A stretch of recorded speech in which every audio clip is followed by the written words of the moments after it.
ใช่มีแล้วတွေ့တယ်လား သူဖုန်းဆက်လာ သူဖုန်းဆက်တယ်အဲ့မှာလာစောင့်နေခိုင်းတယ် သူဖုန်းဆက်တယ်ကျွန်တော်ပြန်ဆက်ကြည့်ရောကျွန်တော်ဆောပြီးတော့ထွက်လာတယ်ကျွန်တော်ဆိုင်အောင်ရှိလမ်းလျှောက်ထွက်လာဆိုကျွန်တော်ဆောပြီးထွက်လာသူဖုန်းဆက်တော့ဆက်လို့မရတော့ကျွန်တော်ဒီကဒီရောက်တော့ဖုန်းခဏတောင်းပြီးတော့ဖုန်းနဲ့ဟိုဆိုအကုန်ဖြတ်ပလိုက်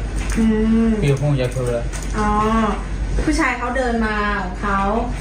มาก่อนเดินมาเรื่อยๆแล้วเขาติดต่อผู้หญิงไม่ได้แล้วก็มาเจอแทงท้องแทงคอ ทางคอด้วย แล้วนี่หมาทูเหรอแทงသူတီတာတော့ဒီဓာတ်နဲ့ထိလို့တီတာလား ဒါထိရအောင်ဒါရန်ယူမထိတော့ဘူးဒီလိုပဲတော့ ได้ไหมแล้วก็เขาบอกเขาไม่ได้ทำเขาฆ่าเสร็จแล้วเขาก็ดึงไปที่พงหญ้าพอไม่มีคนผ่านไปผ่านมาเขาก็เลยเดินกลับบ้าน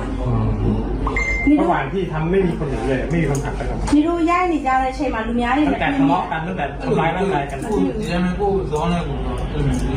ไม่ได้สังเกตไม่ได้ คุณผู้ชมคะแต่เหตุการณ์ทั้งหมดแม้ว่าเจ้าตัวจะรับสารภาพว่าผมทำคนเดียว ผมเป็นคนฆ่าแต่ตำรวจไม่เชื่อนะคะ